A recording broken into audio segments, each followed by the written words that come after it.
പൂരപ്പറമ്പിലേക്ക് ഒരു ആംബുലൻസിൽ സുരേഷ് ഗോപി എത്തേണ്ട സാഹചര്യം എന്തായിരുന്നു? സേവാഭാരതിയുടെ ആംബുലൻസ് ആണ്, അത് ദൃശ്യങ്ങളിൽ വ്യക്തമാണ്. അവിടെ മാത്രമല്ല എല്ലായിടത്തും സേവാഭാരതിയുടെ ആംബുലൻസ് എല്ലാ കാര്യങ്ങൾക്കും ഇപ്പോൾ മുണ്ടക്കൈ ദുരന്തത്തിലടക്കം ഏറ്റവും കൂടുതൽ ഉപയോഗിച്ച ആംബുലൻസ് സേവാഭാരതിയുടേതാണ്. സേവാഭാരതിയുടെ ആംബുലൻസിൽ വന്നു എന്നുള്ളതല്ല, അഭിജിത്ത് അവിടേക്ക് സുരേഷ് ഗോപിയെ എത്തിച്ചു എന്നുള്ളതാണല്ലോ ഇതിലെ പ്രസക്തമായ കാര്യം. സുരേഷ് ഗോപി എങ്ങനെ ആദ്യം അവിടെ എത്തി എന്നുള്ള ചോദ്യം അന്ന് മുതലേ ഉയരുന്നതാണ്. അപ്പോൾ ഈ പൂരം കലക്കിയതിന്റെ ആനുകൂല്യം അത് BJPക്ക് വോട്ടായി കൺവേർട്ട് ചെയ്യുക, ആ ഉദ്ദേശം നടപ്പാക്കാനായി അഭിജിത്ത് സുരേഷ് ഗോപി അവിടെ എത്തിച്ചു എന്നുള്ളതാണ് വാർത്ത. സുജയ, ഞാൻ ഒന്ന് ചോദിച്ചുകൊണ്ടേ, സാമാന്യ ബുദ്ധി എന്ന് പറയുന്നത് നമുക്ക് എല്ലാവർക്കും ഉണ്ടല്ലോ.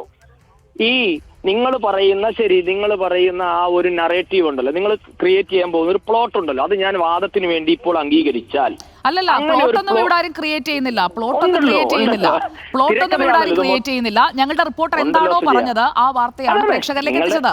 അതിനനുബന്ധമായ ദൃശ്യങ്ങളുമുണ്ട് സന്ദീപ്. അല്ല, അതാ ഞാൻ പറഞ്ഞത്, നിങ്ങളുടെ റിപ്പോർട്ടർ പറയുന്നു, ആര് പറയുന്നു, ഇതൊരു തിരക്കഥയാണ്, ഇത് മൊത്തത്തിലൊരു കഥയാണ്, കാര്യം ഇതിന് യാതൊരു അടിസ്ഥാനവും ഇല്ലാത്തൊരു കഥയാണ്. ഞാൻ ആ കഥയെ വാദത്തിന് വേണ്ടി അംഗീകരിച്ചുകൊണ്ട് ചോദിക്കുകയാണ്, അങ്ങനെ ഒരു തിരക്കഥ അല്ലെങ്കിൽ നിങ്ങൾ പറയുന്ന ഒരു ഗൂഢാലോചന നടത്തുന്ന ഒരാൾ ആ സമയത്ത് അവിടെ പ്രത്യക്ഷപ്പെടുമോ? അങ്ങനെ സുരേഷ് ഗോപി അയാൾ അവിടെ എത്തിക്കേണ്ട ആവശ്യമുണ്ടോ? സുരേഷ് ഗോപിക്ക് പൂരപ്പറമ്പിലേക്കുള്ള വഴി അറിയില്ലേ? എനിക്ക് മനസ്സിലാക്കാത്തതുകൊണ്ട് ഞാൻ ചോദിക്കുകയാണ്. ഞാനും ഒരു തെരഞ്ഞെടുപ്പിൽ മത്സരിച്ചിട്ടുള്ള ഒരു കാൻഡിഡേറ്റ് ആണ്. നമ്മൾ മത്സരിക്കുന്ന കോൺസ്റ്റിറ്റ്യുവൻസി അല്ലെങ്കിൽ ഒരു പൊതുപ്രവർത്തകൻ എന്ന നിലയിൽ നമ്മൾ ശ്രദ്ധിക്കുന്ന ഒരു കോൺസ്റ്റിറ്റ്യുവൻസിയിൽ ഒരു വിഷയമുണ്ടായാൽ അവിടെ ഓടിയെത്തുക എന്നുള്ളത് ഒരു പൊതുപ്രവർത്തകന്റെ പ്രാഥമികമായ ദൗത്യമാണത്. അത് ചെയ്തില്ല എങ്കിൽ അയാളെ എങ്ങനെയാണ് നമ്മൾ പൊതുപ്രവർത്തകനായി? അവിടെയാണ് ശ്രീ സന്ദീപ് പറഞ്ഞത് വളരെ സത്യസന്ധമായാണ്. ഒരു പ്രശ്നമുണ്ടായാൽ ഓടിയെത്തുന്ന ഒരു പൊതുപ്രവർത്തകനാണ് താങ്കൾ എന്നുള്ളത് ഞാൻ അംഗീകരിക്കുന്നു. താങ്കൾ തെരഞ്ഞെടുപ്പിൽ മത്സരിച്ചിട്ടുണ്ട്, അതും അംഗീകരിക്കുന്നു. പക്ഷേ ഒരു പ്രശ്നമുണ്ടാക്കി ആ പ്രശ്നത്തിലേക്ക് ആദ്യം ഓടിയെത്തുക എന്ന് പറയുന്നത് ആസൂത്രിതമായി ഇവിടെ നടന്നോ എന്നുള്ളതാണ് ചോദ്യം.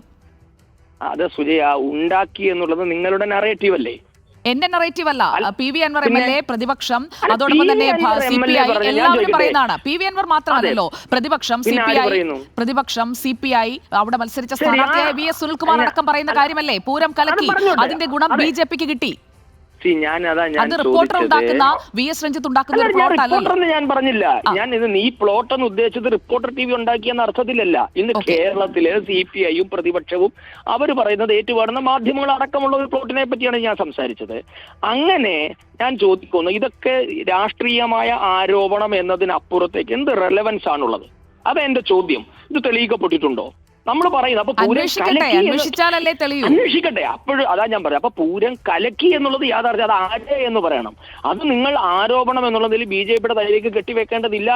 തലയിൽ കെട്ടിവെക്കുകയല്ല, അവിടെ പ്രത്യക്ഷപ്പെട്ടത് സുരേഷ് ഗോപിയാണ്. അവിടെ പ്രത്യക്ഷപ്പെട്ടത്, അവിടെ ആദ്യം എത്തിയത് പൂരം കലക്കിയപ്പോൾ അവിടെ എത്തിയ പ്രശ്ന പരിഹാരത്തിന് ശ്രീ സന്ദീപിനും കണ്ടതല്ലേ, അന്ന് വന്ന പ്രശ്നം പരിഹരിക്കാൻ ഇടപെട്ടതാണ് സുരേഷ് ഗോപിയല്ലേ? ഞാൻ ചോദിക്കട്ടെ, അല്ല, ഒരു കൊലപാതകം നടക്കുമ്പോൾ അറിഞ്ഞു കേട്ട ഒരാൾ ആദ്യം അവിടെ ഓടിയെത്തി, അയാളാണോ പ്രതി? നിങ്ങളതല്ലേ പറഞ്ഞുകൊണ്ടിരിക്കുന്നത്? കൊലപാതകമല്ലല്ലോ, ഇതിനെ നമുക്ക് ഒരു തല്ല് കേസുമായി താരതമ്യം ചെയ്യാം. ഒരു തല്ല് കേസ് ഉണ്ടാകുമ്പോൾ ആ തല്ലുകേസ് ഒതുക്കി തീർക്കാൻ അവിടെ എത്തുന്ന ഏറ്റവും നല്ല മധ്യസ്ഥൻ ആരാണോ അയാൾ അറിയപ്പെടും, അയാളിൽ ആളുകൾക്ക് വിശ്വാസം വരും. അങ്ങനെയാണ് സുരേഷ് ഗോപി. അതാ ഞാൻ, അപ്പൊ അയാളാണോ പ്രതി? പ്രതി എന്ന് ആരും പറയുന്നില്ലല്ലോ, സുരേഷ് ഗോപി പ്രതി എന്ന് ആരും പറയുന്നില്ലല്ലോ. നിങ്ങളുടെ ലോജിക്ക് അവിടേക്ക് ആദ്യം ഓടിയെത്തതിൽ എന്തോ ഗൂഢാലോചനയുണ്ട്. സുരേഷ് ഗോപിയും വരാഹിയും BJPയും RSSും ചേർന്ന് കലക്കി എന്നാണല്ലോ ഇതിന്റെ മൊത്തത്തിലുള്ള പിൻ പോയിന്റ് എന്ന് പറയുന്നത്. അതാണല്ലോ, കലക്കി എന്നുള്ളതാണല്ലോ. അതാ ഞാൻ ചോദിക്കുന്നത്.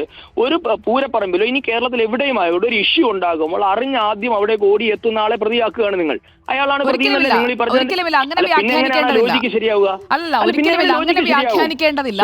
സുരേഷ് ഗോപി അവിടേക്ക് എത്തിച്ച വരാഹിയുടെ കോർഡിനേറ്റർ അഭിജിത്തിനെ കുറിച്ചാണ് ചോദ്യം. സുരേഷ് ഗോപി ഇവിടെ ആരും കുറ്റം പറയുന്നില്ല. അല്ല, സുരേഷ് ഗോപിയോ വരാഹിയോ ആയിക്കൊള്ളട്ടെന്നേ, വരാഹിയുടെ ഒരാൾ അയാളുടെ കൂടെ പോയി, അതുകൊണ്ട് അയാളാണ് ഇതിൽ. ഞാൻ ചോദിക്കുന്നത്, നമുക്കൊരു ദൃശ്യം കിട്ടി, അതുകൊണ്ട് നമ്മൾ പറയുന്ന പ്ലോട്ടിനെല്ലാം അതിലേക്ക് അതങ്ങ് ഫിക്സ് ചെയ്യുകയാണോ? എന്റെ ചോദ്യം അവിടെയാ. സുരേഷ് ഗോപിയുടെ ഒപ്പം സന്ദീപ്, അങ്ങനെയല്ല.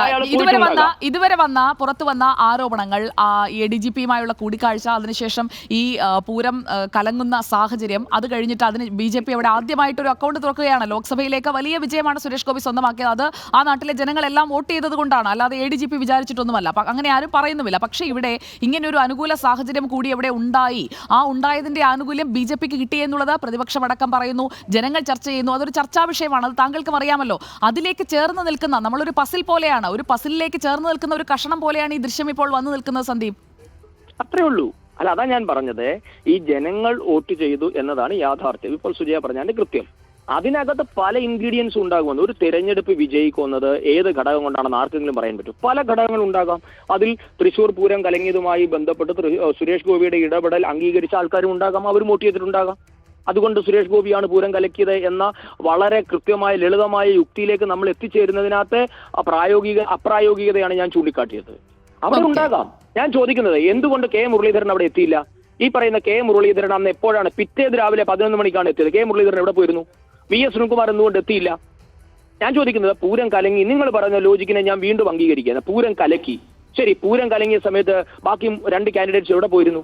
എന്തുകൊണ്ടാണ് അവർക്ക് അവിടെ ഇടപെട്ട് പരിഹാരം ഉണ്ടാക്കാൻ സാധിക്കാതെ? അതും കൂടെ നിങ്ങൾ ചർച്ച ചെയ്യണ്ടേ? സുരേഷ് ഗോപിയാണ് പൂരം കലക്കിയത്, RSS ആണ് പൂരം കലക്കിയത്. ഞങ്ങൾ അവിടെ ആദ്യം എത്താനല്ലേ ഞങ്ങൾക്ക് പറ്റുള്ളൂ. നിങ്ങൾ പറഞ്ഞ ലോജിക്ക് പ്രകാരം സുരേഷ് ഗോപിക്കും RSSനും BJPക്കും അവിടെ ആദ്യം ഓടി എത്താനേ പറ്റുകയുള്ളൂ. പരിഹാരം ഉണ്ടാക്കാനുള്ളവർ എവിടെ പോയിരുന്നു? സംസ്ഥാന ഭരണകൂടം ഞങ്ങളുടെ കയ്യിലാണോ? തൃശ്ശൂർ ജില്ലാ കളക്ടർ BJP പറയുന്നതാണോ കേൾക്കുന്നത്?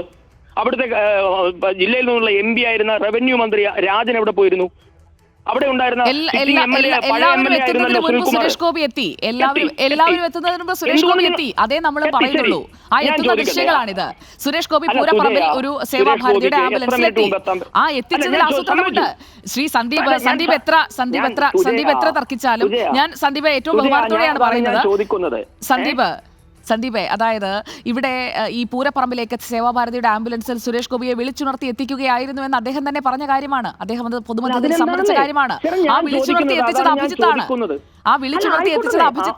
അഭിജിത്ത് ആരാണ്? വരാഹി അനലിറ്റിക്സിന്റെ ആളാണ്. വരാഹി അനലിറ്റിക്സ് എന്താണ്? അത് BJPക്ക് വേണ്ടി സോഷ്യൽ മീഡിയ സ്ട്രാറ്റജി അടക്കം ഈ തെരഞ്ഞെടുപ്പ് കാര്യങ്ങളിൽ സഹായിക്കുന്ന ഒരു ഏജൻസിയല്ലേ? അതിന്റെ ആൾ വിളിച്ചുണർത്തി സുരേഷ് ഗോപി എന്ന സ്ഥാനാർത്ഥി അവിടെ എത്തിക്കുമ്പോൾ ഇതൊന്നും തമ്മിൽ ഒരു ബന്ധവുമില്ലേ സന്ദീപ്? അല്ല, വിളിച്ചുണർത്തിയെന്ന് സുജയ കണ്ടോ? ഞാൻ കണ്ടില്ല, ഞാൻ അവിടെ അല്ലായിരുന്നല്ലോ.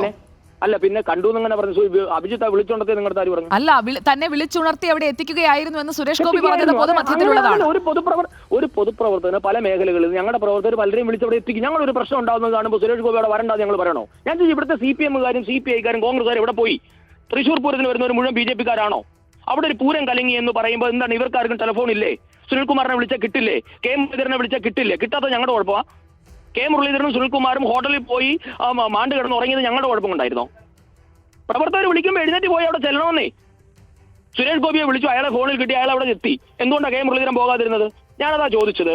ഇനി ഞങ്ങളുടെ മുഴുവൻ പ്ലോട്ട് ആണെങ്കിൽ ഞങ്ങൾക്ക് എത്ര മിനിറ്റ് മുമ്പ് അവിടെ ചെല്ലാൻ പറ്റും? നിങ്ങൾ പറഞ്ഞു ഇനി എത്ര ഗൂഢാലോചനയാണെങ്കിലും സുരേഷ് ഗോപിക്ക് പരമാവധി അരമണിക്കൂർ ആദ്യം എത്താൻ പറ്റുമായിരിക്കും.